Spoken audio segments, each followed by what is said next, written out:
Good afternoon, everyone! Ready na ba ta, Noel? Ready na, Miss? Mag-start na tayo early? We have... Okay. So hopefully I'll be able to see all of the participants here. I think the attendees. We now have some attendees already. Okay. Yes. We currently have 59 here in Zoom. Okay, good afternoon, everyone, and to all of our interested attendees today. So I hope that more will be coming soon. And because it's already near 1:30, okay, we shall have to prepare ourselves for the start of our short webinar. Today is a sunny day here in Las Bañas, but it always rains in the afternoon. I hope everyone in the regions of the Philippines are having a good time today. Good weather, I do hope lang. Because I do know that some of the regions are very rainy, especially in the northern Luzon right now and in Metro Manila. Kumusta din ha sa Visayas, Noel? Is it raining or is it very sunny? Um, not raining, Miss, but kanang ang skies kay dark. It's cloudy. Cloudy, yes. Super cloudy. Okay, so I do hope everyone is having a good time. We still have few minutes before we start. May I know from where is our um, attendees today? Maayong hapon! Okay, so we have some attendees coming from Baez City. Oh, I went to Baez. That's the first out of Cebu trip I had when I was still in elementary. Okay. We also have some people coming from Cebu, of course, from Balamban. Hi over there. I hope the weather is nice. Okay. So before we start, I would like to remind everyone that this webinar is hosted by UP Cebu Teaching and Learning Resource Center, and it is given for free. And make sure also that while attending the webinar, we all follow the general webinar etiquettes and that the topics as well as our speaker uh, are actually on a voluntary basis. So the topics that TLRC is offering to you is based on the expertise and the researches of our instructors and professors at the University of the Philippines, Cebu. So, without further ado, I welcome you all to our short webinar from UP Cebu TLRC, and that hopefully you will learn something new today. For us to start with the webinar etiquettes, let's call on Ms. Noel, our very trusty technical assistant from the TLRC. Noel, the floor is yours. Thank you very much, Miss Jera. So again, welcome to our webinar for today. So before we proceed with the webinar proper, please take note of the following webinar reminders. So this webinar will be recorded. We will be keeping tab of the proceedings for this webinar for documentation purposes. You're free to leave if you feel uncomfortable that this session will be recorded. And please mute your microphone during the talk. We want to make sure that the speaker's voice is clear to everyone. We may opt to remove you if you don't follow this request. Also, please refrain from taking pictures or videos of the talk. If you do so, you will be held accountable of data privacy violations if the copy you created leaks into other internet outlets. We wish to keep the identity of our participants private, so as yours as well. And please avoid using the annotation tool. Once the annotation tool is activated, you might unconsciously swerve your arrow towards the speaker's presentation and draw unnecessary lines that may block the participant's view on some text and images on the slides. If you have questions while the talk is ongoing, you may put them in the Q&A box. After the talk, you will have a chance to ask your questions. We wish for you to only use the Q&A box rather than voice because of our time constraint. And please don't forget to evaluate. Your inputs on the webinar will help us improve our next webinars. After you have answered the forms, you will be given a proof of participation. Evaluation link will be opened right after the webinar and shall remain open for only 10 minutes. And if for more webinar and training updates, follow and contact us on these platforms. We have our Facebook page, Teaching and Learning Resource Center, University of the Philippines, Cebu. And please follow or subscribe to our YouTube channel, TLRC UP Cebu, where you can watch our previous webinars. And you may also visit our website, tlrc.upcebu.edu.ph. Or for webinar concerns, you may send us an email at lrc.upcebu@up.edu.ph. Ms. Jer? Okay, thank you so much for that webinar, netiquettes, and some reminders, Noel. And of course, today is kind of new for everyone. It's also kind of new for me because it's the first time that TLRC at UP Cebu is actually doing a webinar using the 3D camera. Am I right, Noel? And Yes, Ms. Jer. before we start, I would like to tell everyone that this might not be the same platform as we had before because we always had presentation based platform, but today is something new, and I want you to listen well to our speaker. So to introduce to us our esteemed speaker today, may we call on Miss Nati, our TLRC coordinator at Cebu.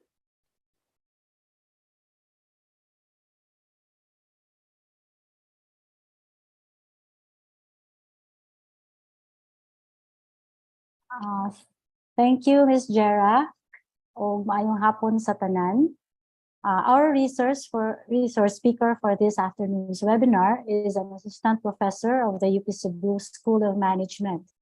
He earned his bachelor's degree in mechanical engineering from the University of San Carlos, Cebu City, and has earned graduate degrees in 3 different areas, namely Master in Business Administration, which he took at the University of the Philippines, Diliman, and graduated as a university scholar. Master of Arts in International Economics and Finance from the University of Queensland, Brisbane, Australia, under the AusAid Scholarship, and Master of Arts in Anthropology at the University of San Carlos. His professional experiences, aside from teaching, include those in financial and administration management, operations management, enterprise development, and general management, as finance and administrative manager, industrial engineer, consultant, and mentor for entrepreneurs and the like. He also has published articles related to business and management, and as well as ecology and conservation. And now our distinguished guests and folks, let me introduce our speaker for today, Professor Ernie Go Yap. Let's give him a round of applause. Good morning, sir. Good afternoon, sir. Good afternoon, everyone. Thank you for attending this webinar. You can also check it with you. The title for this webinar is Small Scale Farmers and the Need for Effective Management.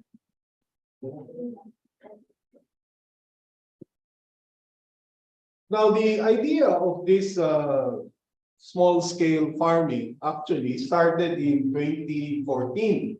I think it was 2014 when I was doing my thesis for my master's in anthropology. I chose a topic which is about the market behavior of coconut farmers. And I had to travel to Dumaguete to interview the members of the cooperative for this particular research. This research was also published in one of the journals, Market Behavior of Coconut Farmers. Now, the idea is that when I travel to different places, I cannot but notice the huge tracts of land that are idle. They remain idle, untapped, unused, uncultivated.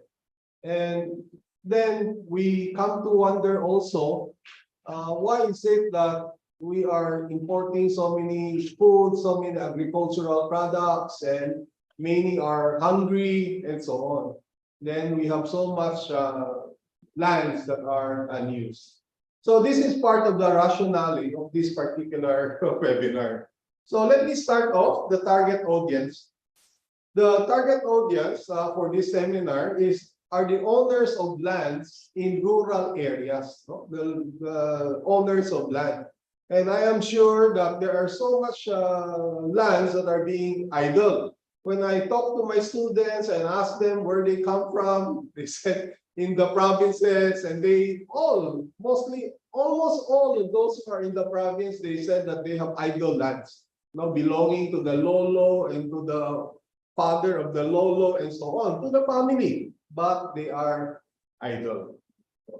So the second target audience I'm looking at are the professionals who are thinking about retiring in rural areas or hometowns, in their original hometowns. So I'm looking at them.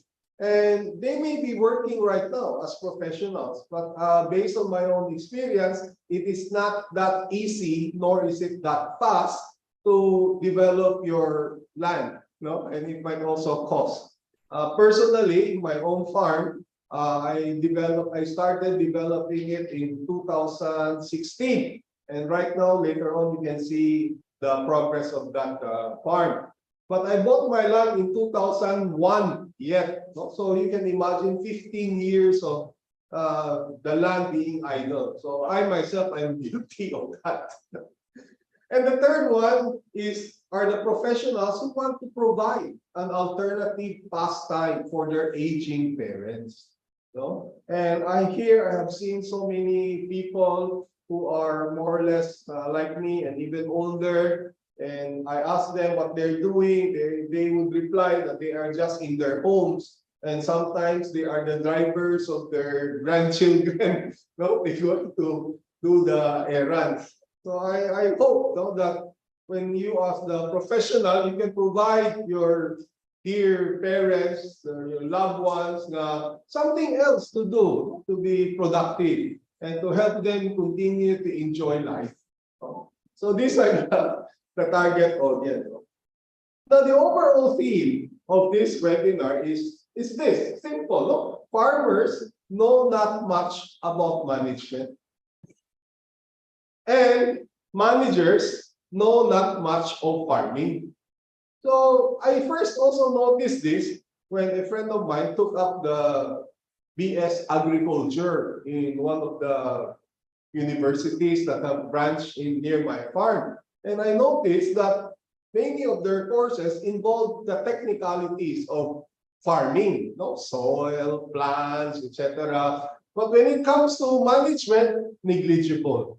And then they got also faculty among themselves who are graduates of agriculture to teach courses in management and economics. And of course, we don't expect these teachers to be very good in teaching about management. So that is my overall theme or premise or thesis concerning this webinar.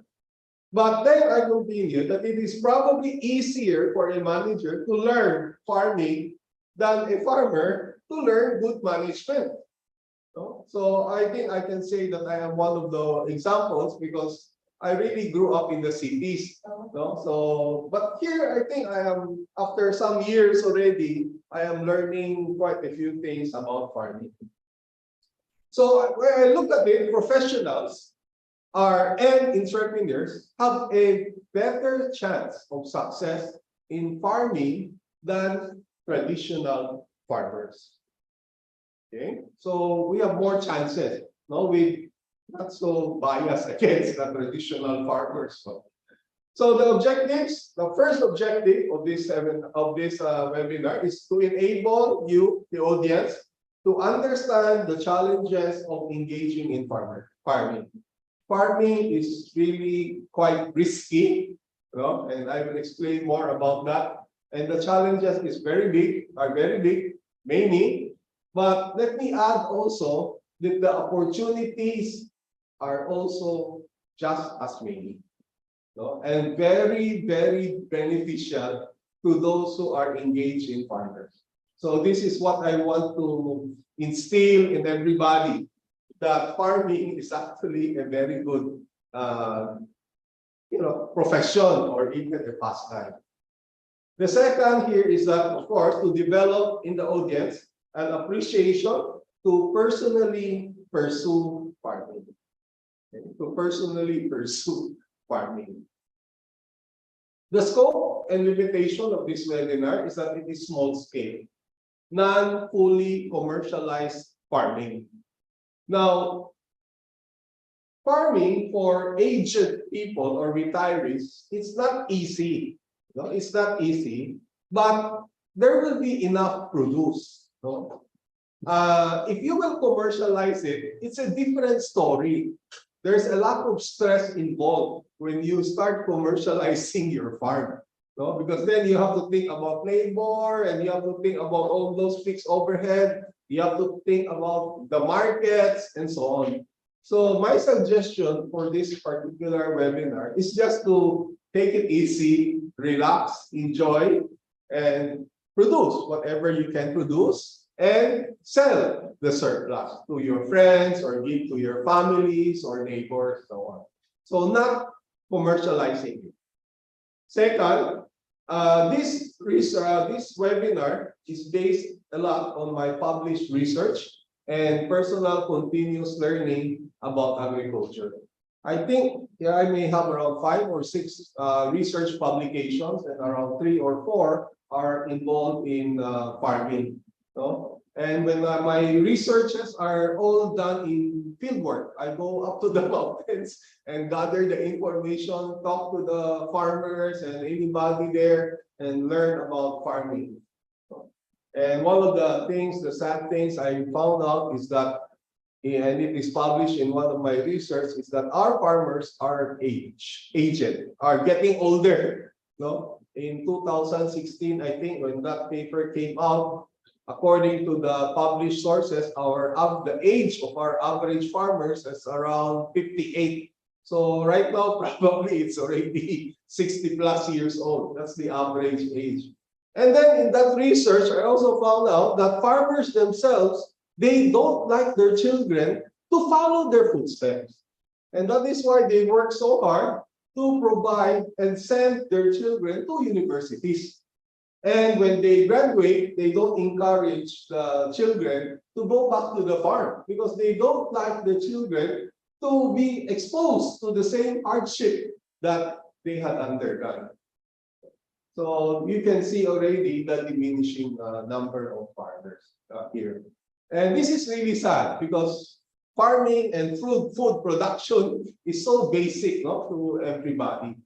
And of course, never mind about those we hear about rice lands being converted to residential houses and so on, which is very, very rampant.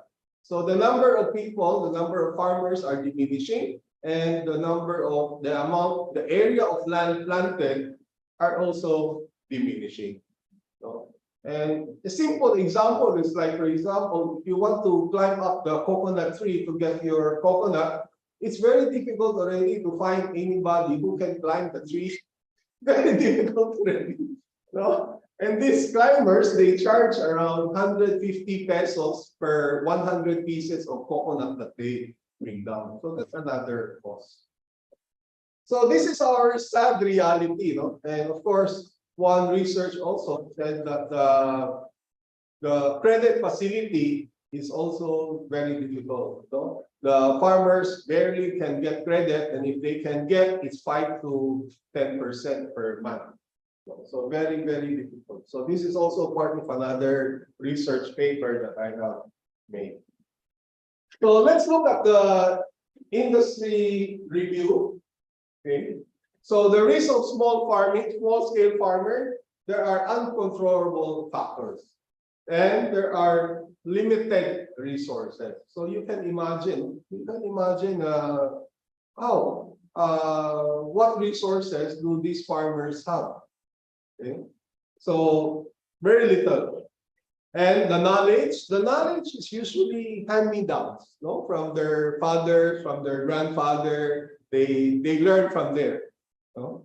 And of course, the problem of minimal government support. The minimal, and one of the the lack of government support areas, I think, is in the post-harvest facilities. And that is why we hear news about how many tons of tomatoes being thrown away and destroyed. And we don't know, the farmers always have a problem about keeping their produce. So there's a lot of waste of the finished products that they have harvested. So this one, the lack of government support is also an opportunity. I teach also entrepreneurship, and I always tell my students, whatever is lacking, that is an opportunity for you to venture into. So if there's a lack of government support and there is lack of post-harvest facility, then that is worth looking into as for entrepreneurship. Next, the market structure of small-scale farmers is very restrictive to them because they can only sell so few. In economics, we call this that they are in pure competition.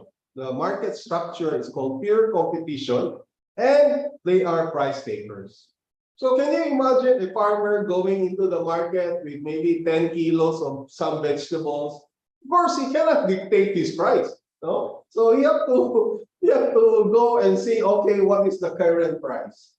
And then bargain pa further for the quality of his product. So class A product, a little bit more expensive than class B products or class C.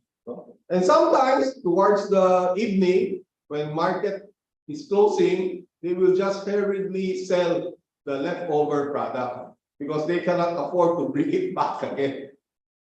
So this has to do also with another research I made, which is entitled the supply chain of fresh vegetables. I also had this published in a research. So, well, they have no choice. But the good thing is that the price that they get is not so bad relative to their costs. No? Relative to their costs. That was before when prices doubled, meaning the prices of fertilizers doubled. I think after the pandemic or during the pandemic, the fertilizers doubled their cost. So that's another issue. No? So they just take their price. So for example, very common in the mountains of Dalagit, I see cabbages or Napa cabbage or the Chinese pechay being sold for 20 pesos a kilo. And when I talked to the farmers, they said that 20 pesos is barely break even. But that 20 pesos, when you bring it here to look for that in supermarket, that is most likely 80 to 120 pesos per kilo. Okay. So they are price takers. High cost of farm inputs, here I have already told you, but there is also that issue about the labor shortage. I talked to a friend of mine, even in the mountains, and I said, why are you guys not continuing to farming? When I said that I was willing to invest, I was going to invest for them to plant a batch of, say, carrots. But then they said, labor is also shortage. And when they get labor, when they hire labor, they have to pay cash at the end of the day. And then we all know that when you plant carrots, you're talking about 3 months harvest, and the 3 months money coming in after 3 months. But then when you plant them, you have to hand out your cash on that very day, the end of the day. So for farmers, you can see how difficult this is considering their less education in financial management, in cash flow, and all of these things. So, tako ba ilang puhunan? Do they have a very big cash flow. Not so, diba? So that is the problem. So the labor shortage, aging farmers, this is part of the scenario of the rural areas. And here I noticed that those who are well-bodied, healthy, they prefer to be what we call as the habal drivers, the motorcycle drivers, rather than spending so much time tilling under the sun, farming. It's a big problem. So the management considerations, what to plant. What to plant, as simple as that. What to plant. It's not that easy for them, or it probably is too easy for them. I asked them what they plant, and they said, what we planted last year. So that's how they replied. What they planted last year. No? And they don't care. Like their neighbors also planted that. The whole community also planted the same thing. They don't think about that. So when you go to the public market in Dalaget, for example, you will see that the public market is dominated by 2 or 3 crops only. The cabbage, the Chinese pechay, or they call it the mapa cabbage or umbok, or sometimes you get a lot of, how do you call that, eggplant. So the number of crops is very, very limited.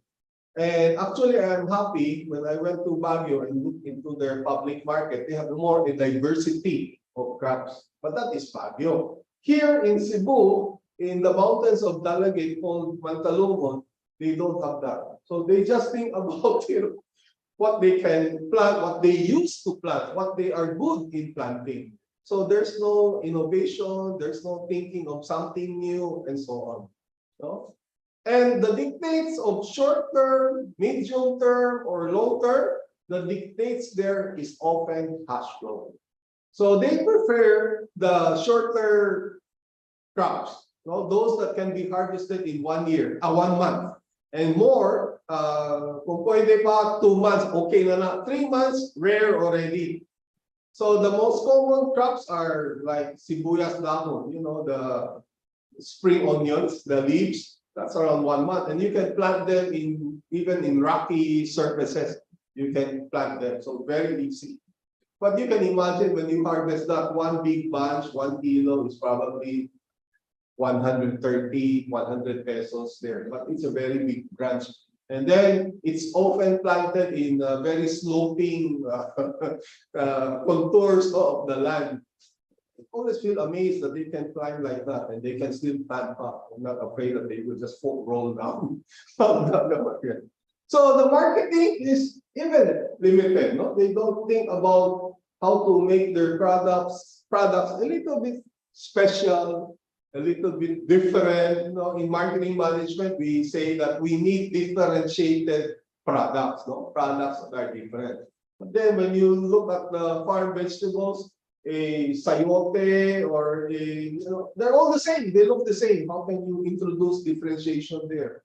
They said that organics, but I don't know how well the organic movement is, but this is very, very difficult also to claim. So here they are very limited. So their capability to plant, the knowledge, the technology, and especially the financial capability is very limited. So the needs of the family is versus the stream of income for the sale of crops. So just imagine a family eats every day. We don't harvest crops every day. We don't harvest crops every week. We harvest crops 1 month or 2 months after we planted. So the cash flow of farming is very critical. Many of us who are employed in the city, we run out of cash on the 14th day, on the 13th day. My payroll is on the 15th day. And then we are professionals, we are knowledgeable people. And then we run out of cash on the 13th, on the 14th day before the payroll. So we can imagine, for the farmer, what level of education they have. Probably grade school, grade 4, grade 5, so on. So can we expect them to do good basic financial management on the cash flow itself, wherein the family has to eat every day and their crops will only get harvested after 1 month or 2 months. So it's difficult. And in the first place, you also think the poor has nothing to budget. You really think about it, no? The poor has nothing much to budget. So that is in the basic financial management, no? Which is difficult. And of course, the purchasing and inventory management of inputs, the time to harvest, the chemicals, the organic inputs, we are all talking about basic operations or production management. No? If given the money or the credit, they have also to schedule their purchases and proper inventory management. So again, you can imagine how complicated this situation is. So there is a technical knowledge for planting different crops, knowing the soil compatibility. This is the technical knowledge, no? Soil compatibility. Supposedly, this should be part of government intervention, no? That they can provide test facilities for soil compatibility with whatever crops. And we can argue, those of us who are farmers, we can argue that this particular land is always good for planting this crop. But now we know that persistent or consistent planting of a certain crop will also make that soil not as good as it was before. No? So there's got to be some sort of a planting rotation or crop rotation, if you will call it. Then there is also quality assurance. No? So the kind of crops that we want to plant. And here I have to tell you, and I have to warn you, that in my observations along the farms in the Bukid, there's a lot of use of pesticides. So there's a lot of use of pesticides. And I don't think you can blame the farmers because pesticides and pests, they're very naturally present. No? I remember in one time they were using a certain kind of pesticide, and me and my students, we were in one hill, and then we saw in the distant hills there were farmers spraying insecticide, and that insecticide smell could reach to our hill. And then the funny thing, we call this funny, the sad thing is that when we went on our way back, we met a few farmers, very young farmers, 20 years old or so, and they were drinking tuba. You know, the tuba is a young coconut sap. And I stopped there and asked them, why are you drinking tuba at 1 o'clock or 2 o'clock in the afternoon? And then the reply was, this is to drown out the smell of the insecticide. So can you imagine? No, drowning out the smell of the insecticide. And they have to go into drinking, which additional cost again. So that is why I also have to warn you guys that when you go to the market, be careful, no? Because the farmers themselves have practically no choice but to use insecticides, no? To kill off those unwanted insects. And that is why also when you buy your veggies, if you can, do not be too choosy about those that are very nice looking and those that are very smooth in texture, because these are the types that have undergone insecticides. So if you can choose for an eggplant that has a small hole at the tip, and then you will know that that is not being subject to insecticide, because there are some worms there. So you just cut off that portion with the worms, no? So you eat and you eat healthier. You see, so you get all those things, no?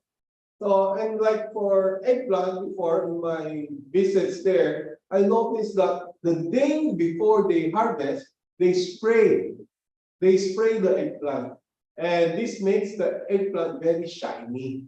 So be careful again. When you buy eggplant, then you will see that it's very shiny. It is likely that it has been undergone with insecticide.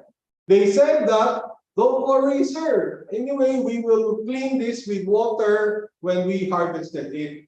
Then I noticed in the mountains, water is very scarce. So you can imagine where they will get the water to wash off those chemicals.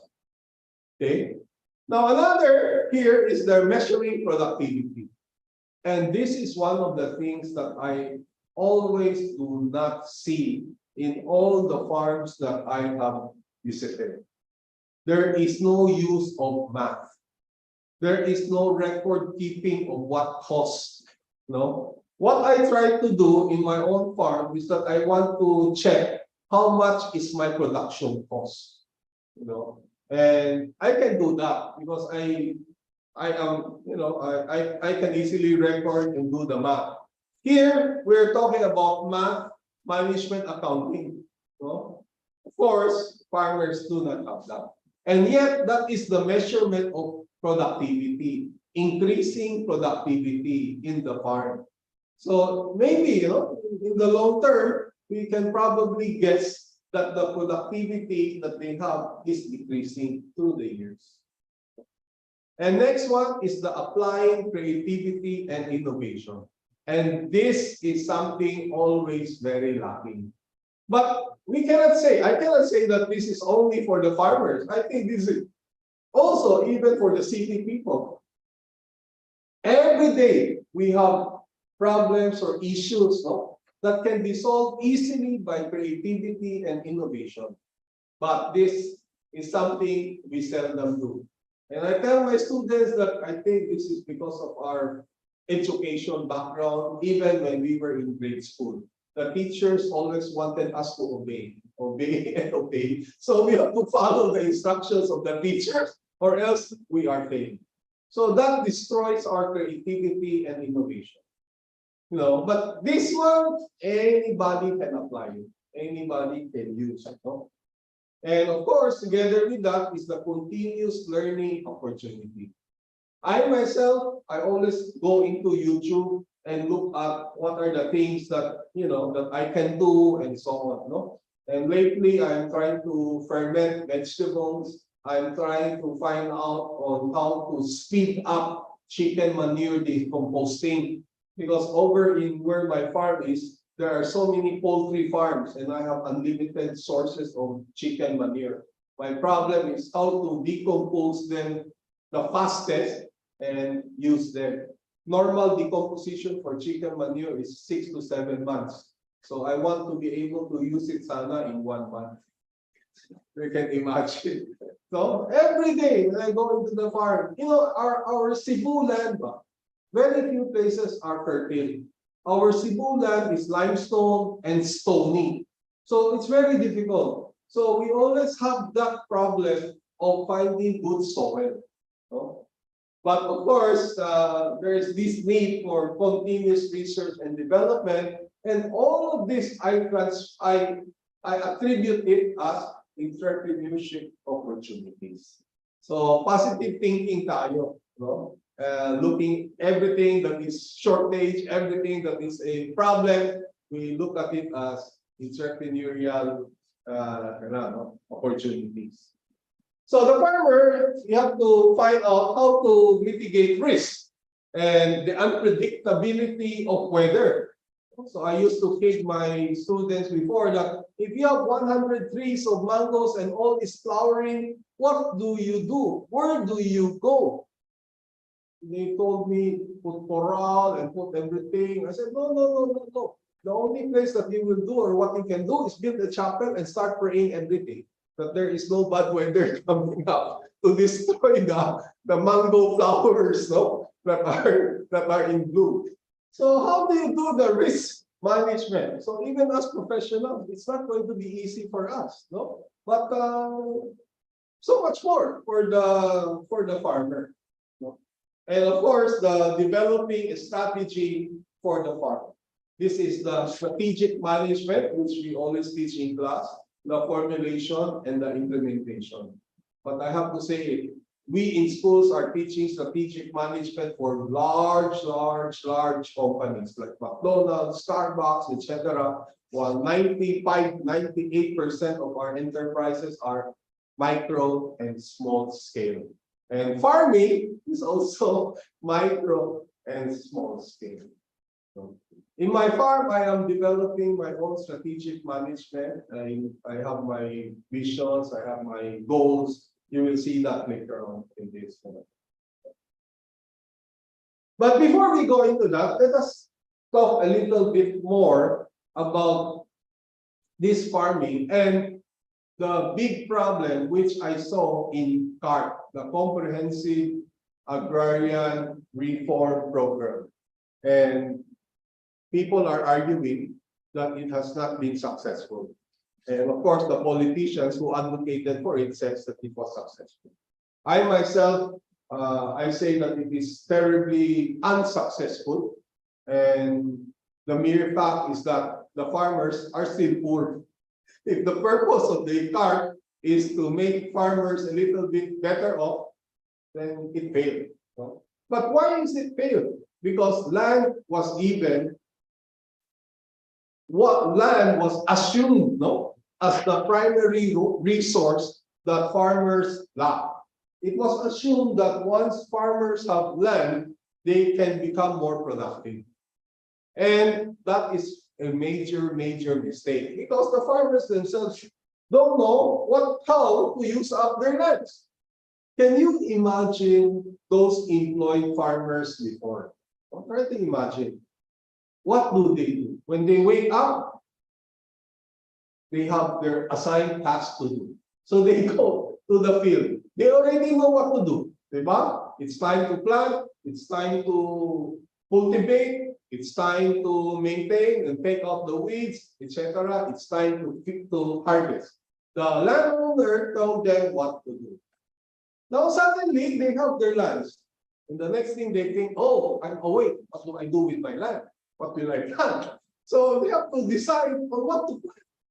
And then the next thing is how to plant, with what to plant, and so on. You can imagine all the decision factors coming in because now they have the land.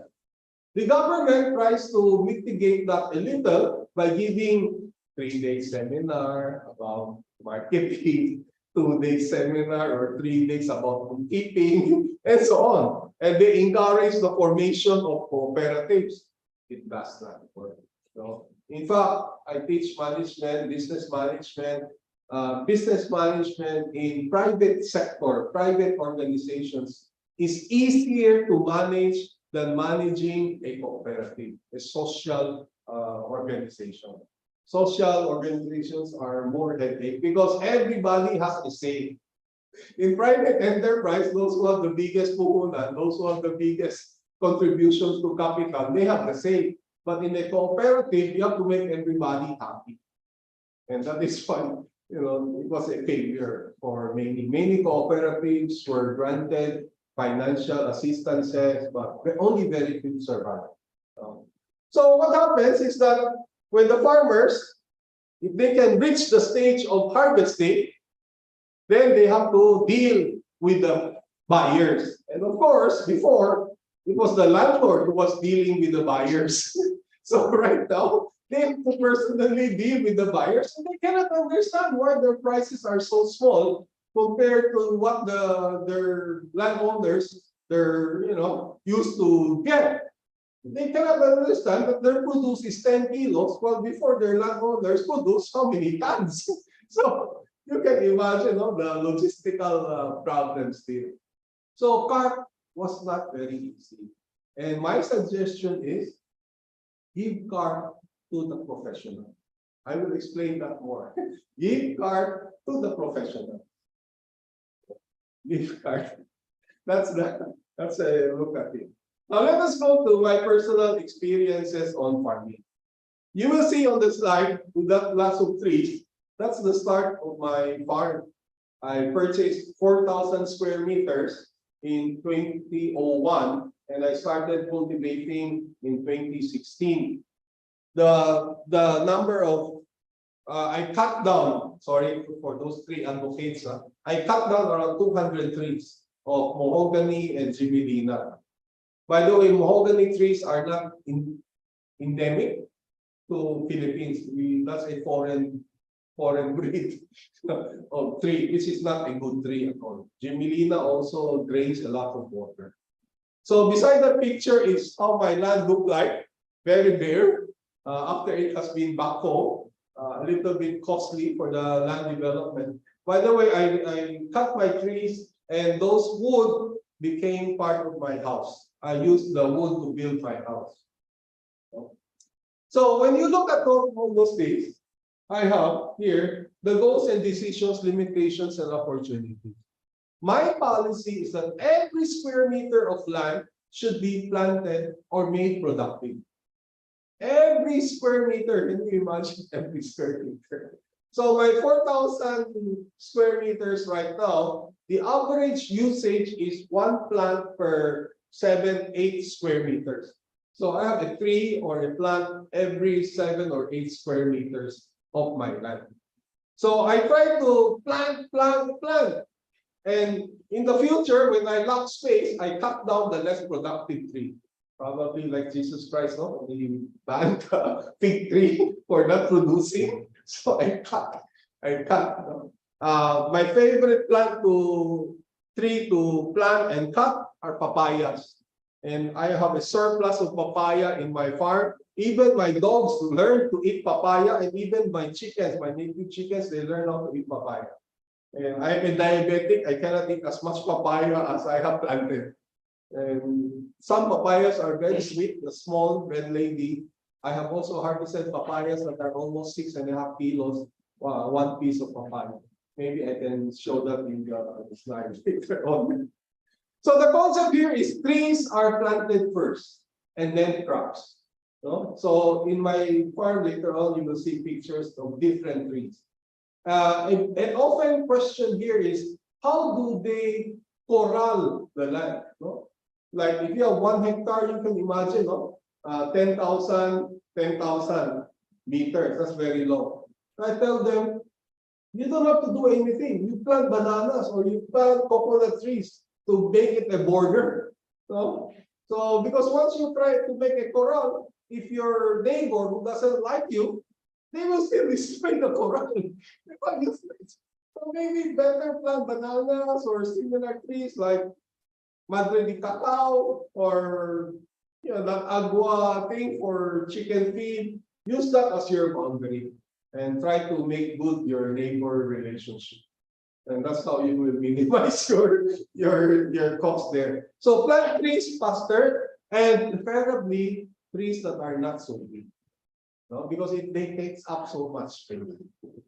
So, so plant trees and whatever small areas that you cannot plant it with them, that's the time to plant your small crops, your vegetables. I will tell you about the problems I have with soil. That is my house. It's 100 square meters on the second floor, 100 square meters or more, 120 square meters on top, and 120 square meters below. And I built that in 2016. My budget was around 1 million pesos. And the insides are wooden, coming from my trees. And beside that, also the middle picture is my bodega for actually junks. That's good, I have to clean it up. But I am showing that picture because that one is a potential area for solar power, solar panels later on. And that is the view of my farm, that one. From my house, looking towards the back, which is the highway, the national highway. The location of my farm is around 73 kilometers from the city along the highway. In other words, the buses can stop right in front of my gate. I'm just one of the fortunate ones to be able to buy like that. So the idea is to plant a diversity of trees and crops for better cash flow. Different trees, fruit trees, they can harvest different times. So hopefully there is enough that can bear fruit every month so that there will be some cash flow. Costs are a major consideration. Therefore, I have no permanent employed labor. No permanent employed labor. Me and my partner only if I need labor to do some heavy stuff. I call my neighbors, okay, you work here, your pay is 500, 600 pesos per day. So, mauna lang. So, wala. We are alone in our in our farm. No farm animals except native chicken on free range. I have 4 dogs to guard the farm. So people are so afraid to get into my farm because my dogs are big. And no farm animals. Why? Because they can eat my plants. Simple, no? Because they can eat my plants. But the other consideration is that I cannot go on vacation if there are animals. They need to be fed every day. So I cannot get out of my farm. Diba? Christmas break is also, they have to eat it. So I'm gone. So right now I can come to the city because I'm very fortunate. I have a neighbor who helps me. But even so, I pay my neighbor 500 pesos a week. If she goes to the house, feed the chicken, probably stay for 5 minutes to 10 minutes and she earns 100 pesos. But I need her. So no problem. No choice. So be careful. Once you put farm animals, then you have to put labor. So no farm animals, better. And of course, there is the poo. That is why the chickens, I'm planning to kill off all my chickens because they poo anywhere. These chickens. Now, here in farming, we have a major difficulty on the economy of scale. Too little production, because we are only 2 in the farm, versus the cost of selling. Meaning, too few production, too costly to sell the excess. And I think the small farmers also have this kind of problem. Logistical cost is their major problem, major cost. So if you produce too little, it's not worth it to sell. And if you produce big quantities, then probably it is beyond the personal labor capacity of the farmer that he has to start recruiting. So this term of economy of scale we hear of in economics is a major consideration. So then, of course, the overall is you have to clarify the purpose of the farm. Is it for retirement or for commercialization? My point now for today is that it is more for retirement, for relaxation. Here are some pictures of my farm.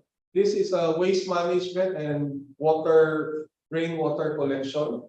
The one on the left is supposed to be a compost pit, a pit for compost, for our organic waste. And we've been throwing there for the waste. It used to be very deep, now it's very shallow. The middle portion is the chicken manure sacks, which I can get practically unlimited because of so many poultry farms in Argao. And of course, this other one is rainwater collection. When I designed my house, I was able to put design for 3 blue drums for water collection. So it helps me in my water needs. During Odette, it came very helpful. We just ligo with rainwater. So here I'm always learning and using creativity and innovation. And lately I am toying with hydroponics. It works. And where do I learn? I learn from YouTube, so on. Developing fertilizers, insecticides. My insecticides are the friendly ones. Basically, the use of baking soda. So baking soda, you add a little dishwashing liquid, and then you add laundry soap. It could become a very good insecticide.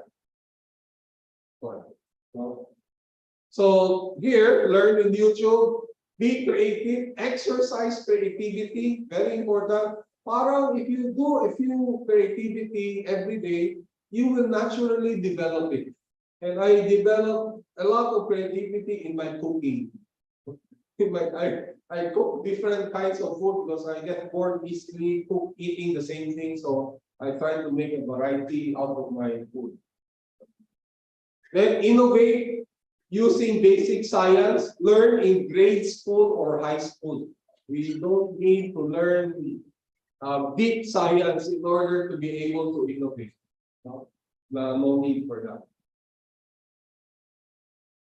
So there are just so many possible businesses that its roots, no? Has its roots, no? In farming. That can so many, no? Propagation of fruit trees, selling fruit seedlings, sale of farm-made fertilizers like the chicken manure. If I can speed up the decomposting of the chicken manure, I can easily sell that. No, because here in the urban areas, there is a shortage of good quality soil. No? And since my farm is near the highway, I can sell veggies to passing commuters. But there is a need, no, for management, and yun lang. And of course, it's not often only management, but also what we call as common sense. The problem is common sense is getting to be not common anymore. By the way, do we have some slides missing here? Probably there is some pictures about the trees. Anyway, let's see. The benefits of small-scale farming, and this is what I want to instill in everybody today. No? Benefits of small-scale farming. First is the minimization of stress. Many activities to do, but no pressure to do them. No, unlike anybody's work, no? When we go working, employed, we have our goals, our targets, and we have to rush to do. In farming, there are countless activities to do. The point there is that you don't have to do them if you don't like to do them. No? Many activities, but no pressure to do them. So you can imagine, no? If you translate that to work, you look for work now because you like to work, not because you have to work. No? You like to work. No? So it's a different story. There is availability of free time for personal relaxation. There is a good promotion of health, no? Healthy, fresh air, so on. Right now, my electricity bill in the farm is only less than 1,000 pesos. And every night it's very cold. I have to use blanket. When I come to the city, it's very hot. Here, you know.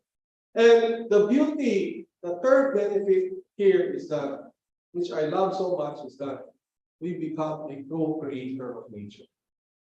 We become a co-creator. All the trees that grow, all the plants that sprouted, we are increasing nature. All the fruits that we have harvested, we help co-create. And there's a high feeling of self-fulfillment. Oh, Nasya. This number 3 is priceless. No? Priceless, Jude. So that is why I find it so unfortunate that there are people like my son who doesn't like to go to the farm. No? So, but the farm itself can be so nice.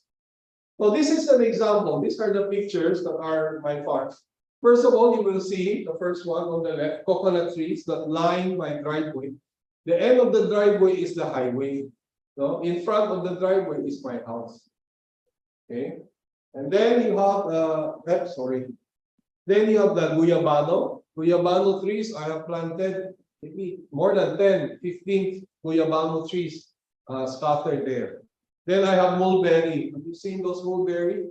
Fruits like worms, black mulberry. Very easy to plant them. And this is one of the things which is now predominantly my attitude. My attitude is that if farmers can do it, considering the no offense meant to them, considering the the little education that they have, meaning us who are college graduate, why can we not do it? Diba? So like this one, mulberry, you just cut them, plant them on the ground, chances is that it will survive. And mulberry is full of vitamins. The problem with the mulberry, as far as I am concerned, is that the birds often beat me to it. The birds, they can hardly be ripe and they will get it ahead of me. So that's my problem with the mulberry. Here is lanzones. Takes too long to grow. I have 4 lanzones. I used to plant 6 or 7 of them. The rest died. Guava, I have plenty of guava, maybe 10 or more guava trees spread again. And these are mostly the red seeded guava. Yung mga seeds nila na red. Avocado, I have around 6 or 7 trees. I'm still waiting for them to give me a fruit. Avocado is one of the best fruits, no? And 3 pieces can easily become 1 kilo. The market price right now in Argao is around 50 to 60 pesos per kilo. So you can imagine the cash flow from avocados when they start bearing fruit. No? Imagine. And this is how low my coconuts are. Very low, no? That's the dwarf variety. So right now I have an excess of coconuts. We always cut open 2 or 3 coconuts per day. And I told my partner that we should stop and let them grow older so that they can become seedlings, coconut seedlings, which I can sell for maybe 100 pesos each. Okay, then, another cash flow. And this one is American lemon, the one in the common. American lemon could be as big as our, as our palm. That one. A little bit hard compared to the lemons that we see in the market and in the supermarket. But this one also gives good lemon. And this one is my pomelo tree. And the other one is, after the pomelo is what? Cranberry, yeah, cranberry. Cranberries are also very prolific. Very prolific cranberries. And the problem now is I do not know how to make them into juice yet. And cranberry is also very good for diabetes. So part of being the farm is that your knowledge of plants will gradually increase. And this is my mango. You can imagine how small it is. No? We call that Katimol mango. And this is the ripeness. I am sure that you have tried apple mango. When you slice the apple mango, it's sour. No? This one is sweet. And this one is only around 2 years or less fruiting na. I got this in Tagaytay. This is my old greenhouse. And this is my hydroponics.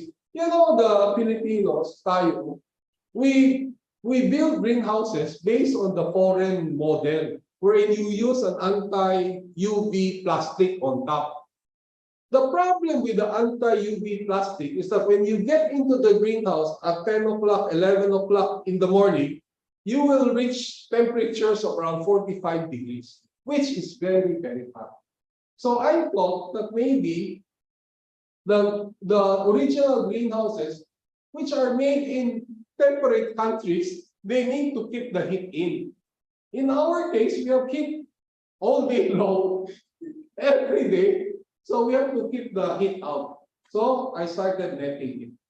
And the result is basically the same. I still grow my vegetables hydroponically without the expensive UV plastic. So that is how it is. So this one approximately 30 days. The vegetables like pechay. The market price right now is 3 cups for 100 pesos. No? The actual cost of that is around 7 or 8 cups. The cost is only 40 pesos. That is hydroponics. So that's another technology which I am also learning. And the nice thing with hydroponics is that number one, there is no insecticide. No insecticide. Number two, you can predict the harvest.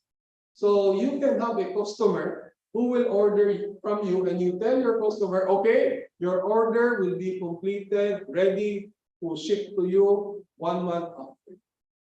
So this eliminates all the uncertainty, diba? All the uncertainty brought about by planting using solar. Okay, so I am still investigating more on this using simple nets. And of course, for the insecticide, I use the organic baking soda. And these are the some of the pictures of the harvest that I have. You can imagine, no, the nangka that I got. And look at that papaya, which is 6.5 kilos. Isang papaya. And that one, that other nangka. And of course, that is now the pechay that uses hydroponics without the plastic. So it just grow as big as with the plastic. I have a lot of supply for the solution. So here you can see after all of those pictures, you can see that the potential for a piece of land is limited only by one's own thinking and effort. I did not let you see the other plants like bananas. The nice thing with bananas is that you can plant them once and you can harvest them forever. Bananas, no? So if you can plant them, for example, in a piece of land that is 200, 300 square meters, and if they will sprout 300 kabuo, theoretically you will have harvest 1 banana per day, because it takes 365 days for a banana to bear fruit. So you can already sell bananas 1 bullet per day on the average. No? So that's bananas. You can imagine. So dami. So I have bananas. I do not know how many bananas now I have. I have coconuts, around 35 of them, all dwarf coconuts, and they are there. No? So out of my 4,000 square meters, you don't need 4,000. You certainly do not need 1 hectare. But you can look around when you go around in the rural areas, you can see how many hundreds of hectares that are not in use. Imagine all of that wasted resources. No? So farming for me is only risky when one intends to commercialize. It is ideal for retirement, but may take a few years to prepare for it if your financial capability is limited or your time is limited. But there is no rush. There is no rush. You just do it at your own time. Dili malamawa, it will not get lost. The farm is just there. No? So right now, with all of these developments, farming is the new job or the new employment. No? Because right now, with the coming of artificial intelligence, with companies trying to become more productive, cost-effective, employment is endangered. But in farming, you will always find employment. You will always find some income. And it is always a need. There is no need for layoff in farming. And there are countless opportunities in agriculture. Farming is better than life in the city when good internet connection is available and one can use solar power. In fact, this is the lesson that we learned from the pandemic, the work from home. There is no need now to build or to buy houses in the city. There is no need now to buy condominiums in the city, which is so expensive. I have always asked my students to look for lands in the bukid, wherein it could be 500 pesos per square, 1,000 pesos per square. You get 1,000 square meters, that's $500,000. Then you build your house. And when you build your house, you look for a location that has low internet. And then you use GOMO. Wala na, you're done. No? If there is no electricity, There is no electricity connection, you kabit solar power. One of my students installed solar power and you only pay them monthly bill. In other words, my student will bill you on your consumption every month. There is no need to spend 100, 200,000 for an investment. He will just bill you whatever you push. So gamay lang yapon ang investment. Long time ago, I searched for solar power in my farm. It costs around 250,000 for 3 kilowatts. For 3 kilowatts, you know. But right now the price is down already to around 180,000 for 3 kilowatts. 3 kilowatts is enough for refrigerator and 1 air conditioner. So that's what you need. So no need to come to the city for so many things. You can come to the city for a vacation. And in fact, my policy now is that whenever there's a public holiday, I stay in the park because it's crowded. And when everybody is working, that's the time I go from my farm to the city. And that is when I will have my vacation. When everybody is working, I am on vacation. When everybody is on vacation, I am there in the farm, probably working or probably relaxing. So it takes a personal decision to engage. And so far in all my visits to different farms, I just came from the one farm in the Sierra Madre area, passing through Marikina, and he has a 7-hectare farm planted with so much durian, rambutan, mangosteen, and even peacocks. He has peacocks, one pair 35,000 on peacock, and so on. And he has solar power. And again, he's one of those who said he never regrets. Once you are caught up in the farm, there is no regret. No. It's all happiness, it's all relaxation. And this is what I want to convey to all of you, you know, that there is still that opportunity for relaxation amidst the chaos, no, in the urban areas. And I think, you know, either if you don't have it, you can start planning to buy it, the piece of land. But I think maybe 80–90% of the people, population who come from the province, I think 80% or even higher have pieces of land. And most likely, they are hyper. They are. So on the last one, I want to challenge you. The advantages of a professional, a college graduate who goes to farming. You can imagine what advantages they have. They have science on their part, their education, they are taught budgeting, they have finance management, etc.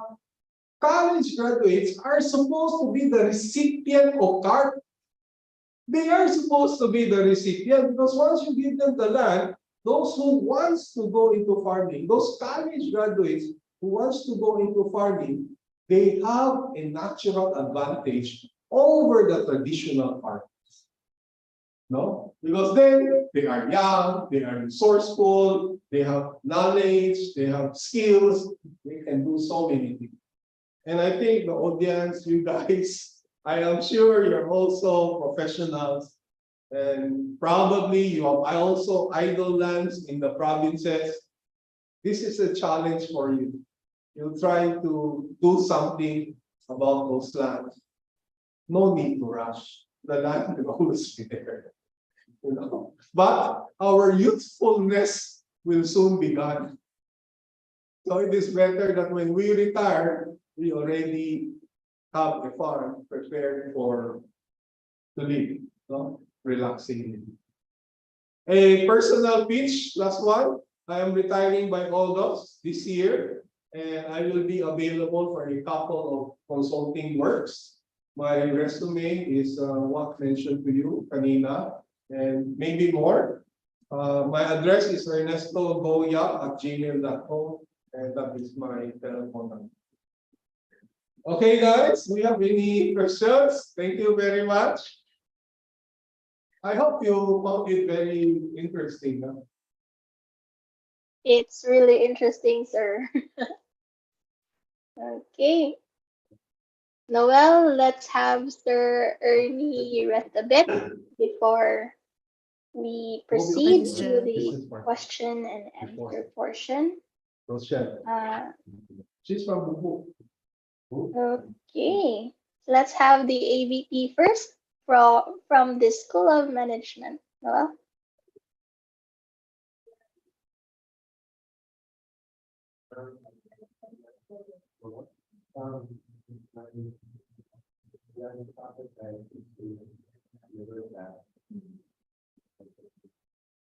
University of the Philippines Cebu School of Management offers business programs such as Bachelor of Science in Management, which is designed to develop students' entrepreneurial insight and enables them to practice good decision making and problem solving skills.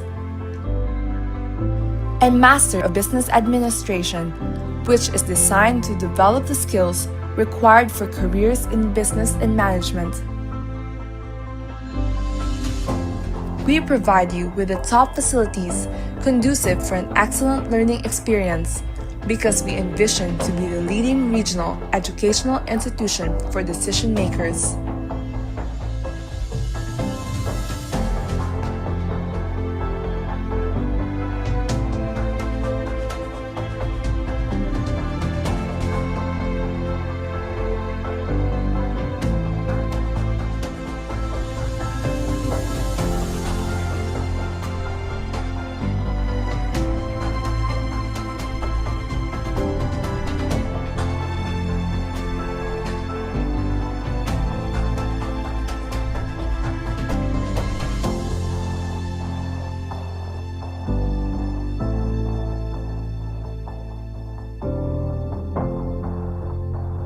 With the SOM instructors,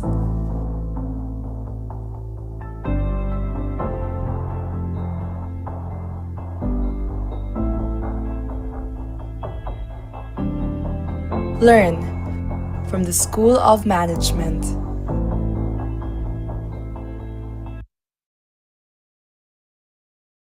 Okay, so that was a short video coming from the School of Management. So if you wanted to learn more about the School of Management, you may check out the Cebu website and to know more about the School of Management on their daily activities as well as the offered courses. Please don't forget to visit the School of Management website.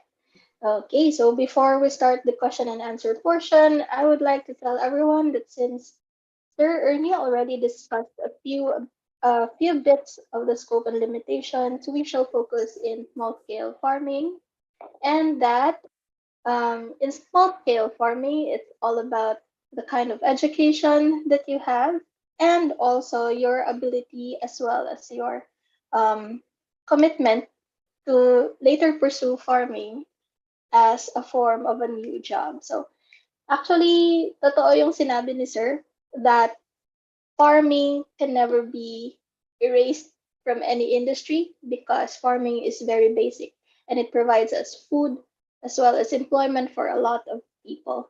And for those who wanted to venture to small scale farming, it is best that we use our education or what we learn to be able to provide for a better management for our farms. Okay, so another thing also is that I'm a daughter of a farmer.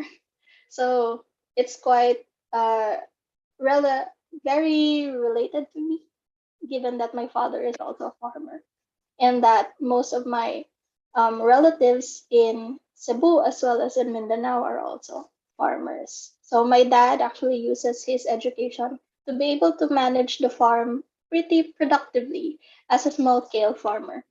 And I wish to do the same when I get older. Actually, I really wanted to do it perhaps after I finish with my PhD or something, try to get some lands, our lands, back into production for because farming is something innate to us. We are Filipinos. We are very into farming, and to be honest, Philippines is an agricultural industry before it became a commercial and information industry.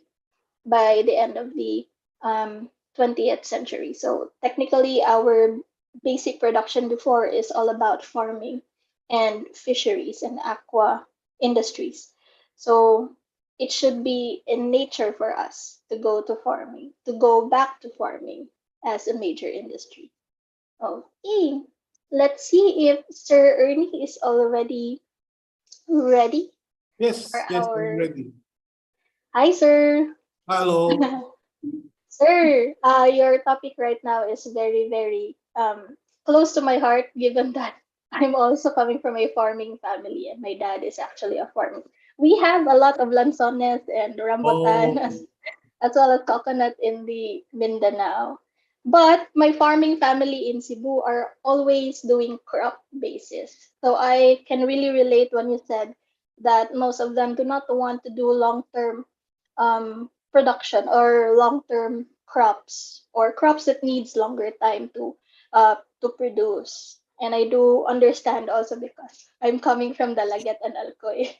So okay, so to start off, sure, this is the first question. Um, Number one question, did you use a particular farming system in your farm, such as multiple cropping, sequential cropping, intercropping, and a couple of other cropping mechanisms? wala. I did not use any of those things. It's basically creativity and innovation. No system because my training is non-agriculture. Eh. I'm an engineer, a businessman, economist. None. No. It's learning by doing, I learning from see. mistakes. Because also, sir, no, by the looks pa lang sa ato ang objectives and limitations, we look into farming later on as part of going back, no, to farming as a retired personnel or those who wanted to really have a small farm and have their own production of foods. And that's the reason why we don't have a lot of these farming systems, which is used in multiple facets in commercial farming. Commercial, So, commercial. mm. Wala man. So next, sir. This one is might be off objective, but there's a question that Sir Ernie, isn't it exploitation on our part when we only see the value of land based on money it will bring? Or is this view not contributing to the extinction of other species? I think I made it very clear, especially on my conclusion, that one of the benefits of farming is being a co-creator of nature. No? And whenever I see my surplus, my fruits, I feel so happy and I feel so fulfilled that something I did became so big, so wonderful. And my surpluses usually are given to other people. It's not so Okay. much money, but I hope that I have to get some money later on after my retirement. But I'll be okay. I know I'll be okay because I have my own savings already. You know, so In very important is that concept of being a co-creator of nature. That you can, you know, maybe a poet can make it, can describe it better, but once a seed start to germinate and the few leaves starts to prop up, that's a wonderful feeling. That's a yes, wonderful feeling. technically.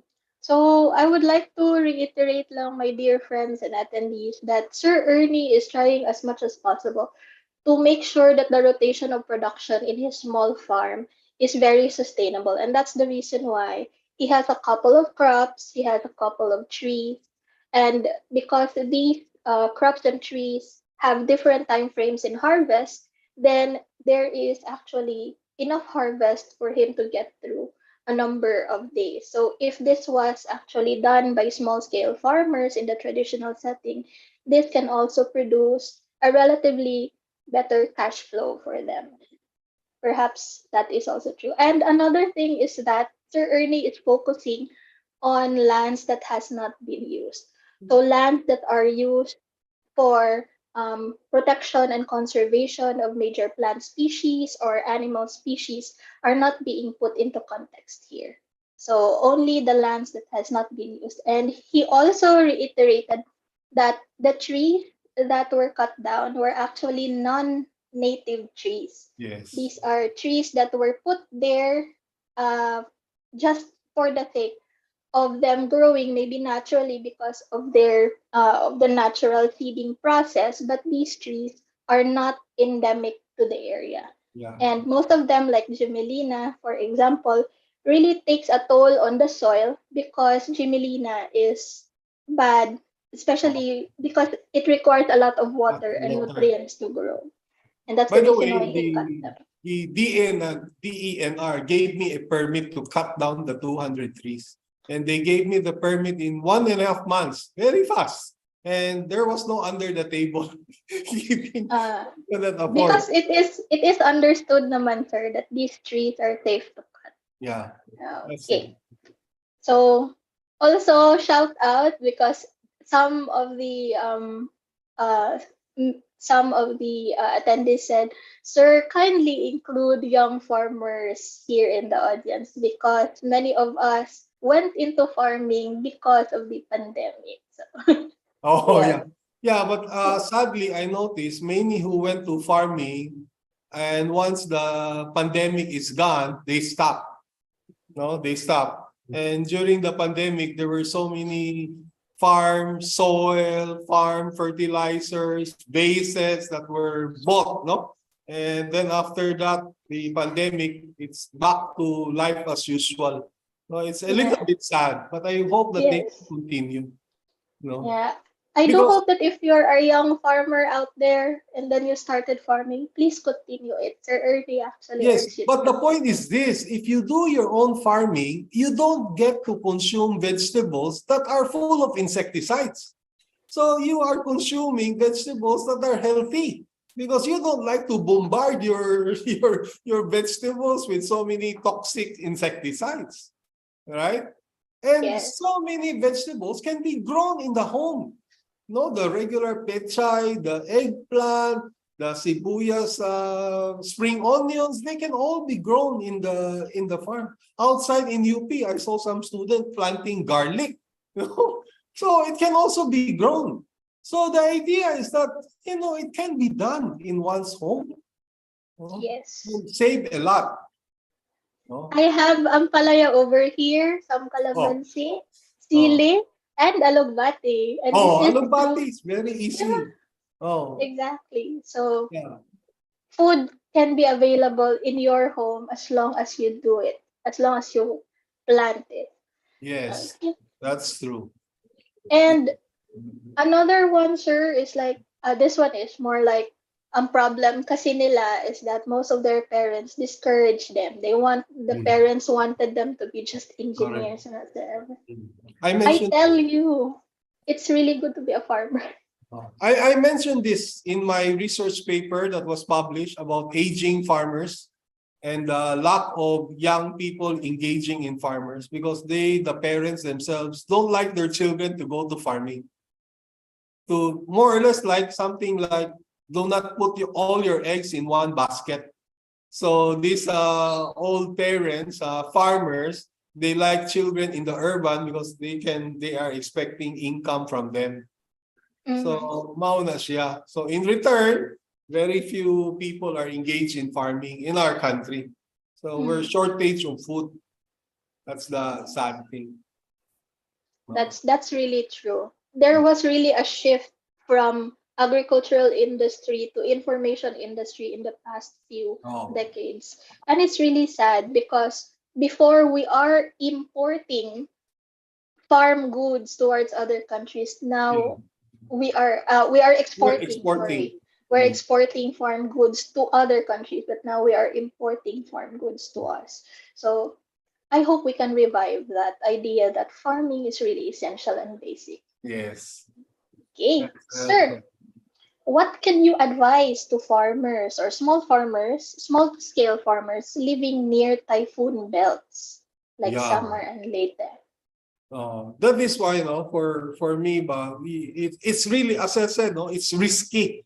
But then you can take some, if it is not flooding in an area which is not flooding, you can try root crops because there will be no trees to tumble it down. Yeah, But exactly. with plants, root crops is also useless. You know, I once helped a farmer with the carrots, and it was on a mountainous side. Then Odette came. The land was flooded, so I also lost money to it. But I think the idea is that there will be some months which are less typhoon, and you have to plant your crop to allow, no, to fit into that window of good weather. So so you have to choose. It's not planting something automatically that you used to plant there. So you have to have a continuous learning so that you can choose what is the appropriate plant or crop to plant, di ba? Something Oo. like that. During And this Odette, is where management really gets in. yes, that is where management is. But let me tell you, during Odette, my coconut trees were bent 45 degrees, no? And I asked the neighbors, how do I straighten it up?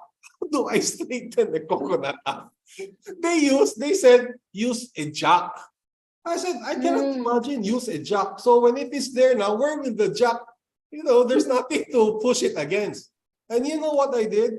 I bought rope, nylon rope, tied it to my car, and the other end tied it to the coconut. And I used my car to pull the coconut to straighten it. That's creativity, di ba?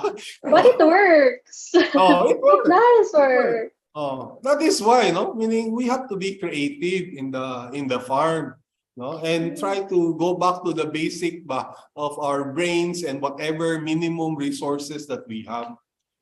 So most of my coconuts are straight Are again. straight again. No. I really wanted to buy that kind of coconut. I was actually asking my Barb. dad to buy some seedling. I got all my coconuts from the Philippine Coconut Authority. I used to be a resource speaker for them. So I remember their secretary, and I wrote to them requesting for how many coconuts, and they gave me whenever it is available. The source of our coconuts here in Mandawi, Philippine Coconut Authority, they are all sourced in Ubay, Bohol. By Bohol. Ubay, Bohol is the source of the coconut plantation for these seedlings. So all you have to do is write to them. Write to them. And then you Okay. can So at get- least you know na if you wanted to have coconuts in your small areas and sustainably get coconut water and all. And also make Otherwise- seedlings. Otherwise, one seedling is around 100 pesos. 100 seedling. So can you imagine this as an opportunity? So those coconuts that grew mature, you just leave it and let Let it- time handle it, and then you sell it for 100 pesos. That's already a cash flow. Oh, that's another opportunity. another opportunity for cash flow. Oh, Okay. Next turn. This is another question. What is your opinion or advice regarding potential farm tourism or for people who want to venture into farm tourism? Farm tourism, I have observed that since the 1990s in Tagaytay area, no? And I visited a farm in Bacolod. I think it's called Peñalosa Farm. And that farm is 2 hectares. And the cash flow is, if I remember correctly, it's around 2 million pesos per year. Cash flow coming from farm tourism. So they have visitors coming in truckloads visiting the farm. And it's only 2 hectares or I think one. So they have a diversity of plants. But when you go into farm tourism, it is very difficult, in my opinion, it's very difficult to design the farm in such a way that you utilize minimum labor. Being management, we are very conscious about labor costs. No? So you always have to think how you will manage your labor such that as much as possible, labor becomes what I term as a variable cost. Meaning you pay when you need them. Not as a fixed cost, that the labor is just sitting there in your farm, enjoying the shade, and still get paid. So in management, we distinguish variable costs and fixed costs. Fixed costs are those that are always there, even if you pay them, if they work or not work. No? So farm tourism is a very good idea, but I'm afraid the investment is high. And Yes. for me, it's a little bit risky also because they are sprouting out left and right, north and south of Cebu. There are places already that are offering, oh, very nice to be, those flowering areas. Mm, They are also like farm tourism. And yes. for me, it's a little bit risky. The other kind of farm tourism, which I am thinking about, is letting the tourists sleep there and do the farming and do the harvesting in the farm. I saw that one in Batangas and Ah. in southern Luzon, basically over here. Mm. And it's like an Airbnb, and then they can do Yes. a lot of things inside the farm. Yes. But again, just like what you said, sir, before venturing in those, you need to understand that there will be high amount of investment before Higher amount venturing of in. investment. Higher amount. But it's actually good, especially if you have a larger area Yes. and you Yes. can create a lot of Ah. activities for those individuals who wanted farm tourism and B&B type or glamping, as they said. That's true. But there are many of that. Yeah. Okay, so I think that answers your question. Okay, this is another question that perhaps is like an application to what we have learned today. So this attendee was asking, how can we support the farmers through programs or in other ways? I think the attendee is referring to traditional farmers in this case. Okay, now let me share to you my personal assessment, no? Being highly involved in anthropology. All of these economic assistances, all of this external intervention, they are solely or highly dependent on the attitude and values of the farmer. All of these interventions not effective if they don't see the value of those things themselves. Like for example, even my neighbor, they have a huge tract of empty land in front of them. They don't cultivate it. They claim that it is not theirs. But why not just cultivate it? And then if the real owners show up and complain, and then they stop. But voila, they just want to be, a little bit more poor or poor. No? So a lot has to do with their values, with how they were brought up, and those things that are concerned. That is why I always say when you teach management, we can teach management, but ultimately, the real manager is the one who can manage people effectively. Yes. So katong mga accounting, katong mga marketing, those are not important. The important thing is how to manage your people. If you are an expert in managing people, then you can do a lot of things. And when you manage people, it assumes that you know people. Diba? So you know their values, what is important for them, and their behavior and all of those things. Their culture, culture, the local Yes. culture, that is very important. So whatever intervention that we have, it's ineffective if we disregard local culture. Exactly. No? Yeah. Okay. No? So Like for example, I'll always give you remember. a concrete example. I told my friend I will continue to support him planting carrots. I told him I will finance your carrots. And at the end of the cycle of 2 or 3 months, we will split the profit. I told him that 6 months ago. Until now, nothing. Until now, nothing. Why? Diba? Oh, So you can see, I'm willing to take the risk to finance him, but he is not grabbing the risk. He prefers to become a job order employee of the Department of Agriculture. mm. So ganyan lang. Oo. So it again, really depends on the it's the attitude and values. values. It's the values. It's the whole thing. So that is the sense that management is secondary to culture. So we should learn to manage with culture. With culture. That is why I appreciated so much my anthropology studies. Yes. Yeah. Okay, so everyone always remember that. So if you wanted to have a small farm and manage some people, do understand their attitudes and cultures Wow. and what motivates them to work every day on your farm because it's very important. Okay. So also, sir, there was a question that what is considered a small scale farm? And what are the, say for example, if you are starting, what will be the most basic management principles that you have to learn? No, of course, no. The basic is that you have to know what is your. You have to know actually several things, no. Like for example, in markets, you should know how far is your market. How far is your market? So if it is very far, you don't plant those highly perishable goods. So maybe you will try looking at kamote or gabi, which will last longer. But of course, it is also that you have to consider the quality of your soil because you just cannot plant anything also, you know. So the basics of farming, your soil, what resources you have, do you have water, all the basic things.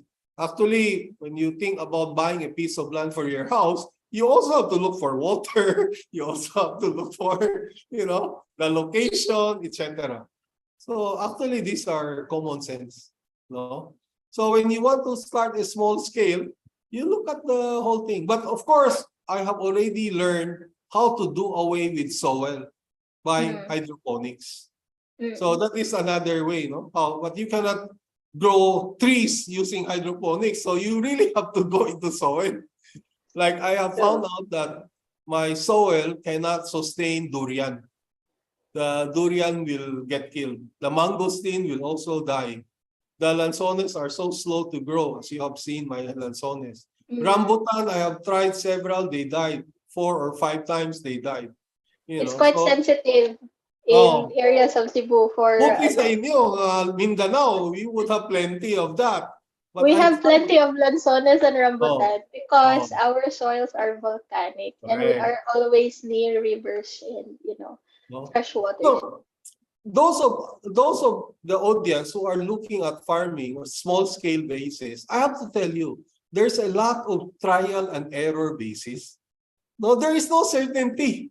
No, and there is always some uniqueness wherein you have to try it and see if it works.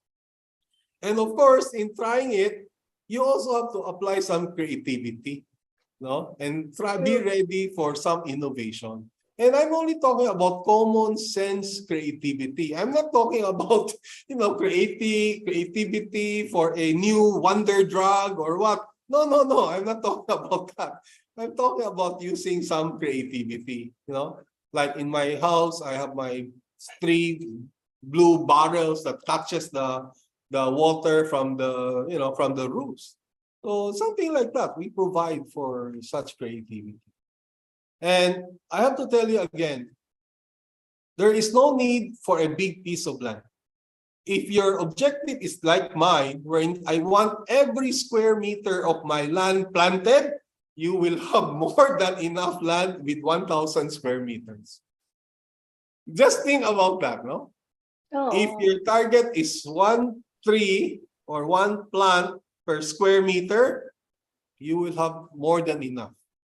Because even if when you are on the retirement mode, you do not like also to manage a 1 hectare land. It's too big for you. It's too big unless you want to commercialize it. So for your own personal use, 1,000, 2,000, even by 4,000, I find it just enough, big enough. Or sometimes I feel it is too big. My gut feel is telling me that it is now around 8 square meters per tree or per plant, which is still maluwag. It should be around 1 to 2 1 to 2 square meters per tree or plant. Mo na mga goals and mga targets. Which is management based. This is Exactly. management based. Exactly. And that it's really actually very broad. We are not yet on the idea of commercial farming. We're just yet on the idea of small scale farming. Yeah.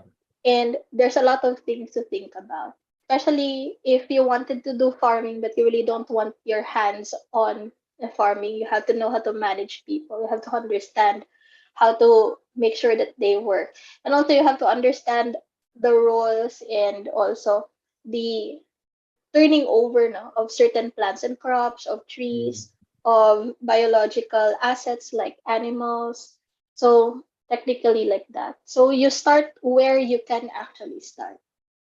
And in the case of being creative in the farm, as Sir Ernie said, it's basically creativity in a common sense that you need to solve problems in the most efficient way. Mm. And by understanding your own land, the land that you are tilling or the land that you are trying to develop, you also have to understand how to solve these problems properly and efficiently. And it can be a new way or an old way. Mm. So, Sir Ernie, actually, ang dami kong na-pick up sa, sa, I read in a question about a budget now. I have a, yeah. actually, when we look at farming and especially on old age, the budget is irrelevant. The budget is irrelevant. I tend to be conscious about that because I teach investments and I am very conscious about returns.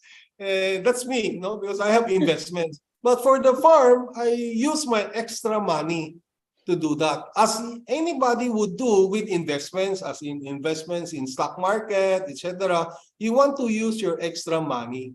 But on the farm, I don't think you can use a budget for a short-term basis. And as I said, if you will look at the benefits of farming, I did not put there a rate of return as a benefit. The benefit of farming is good health, no stress, co-creator of nature. These are the returns that I see for a farmer of that which I envision.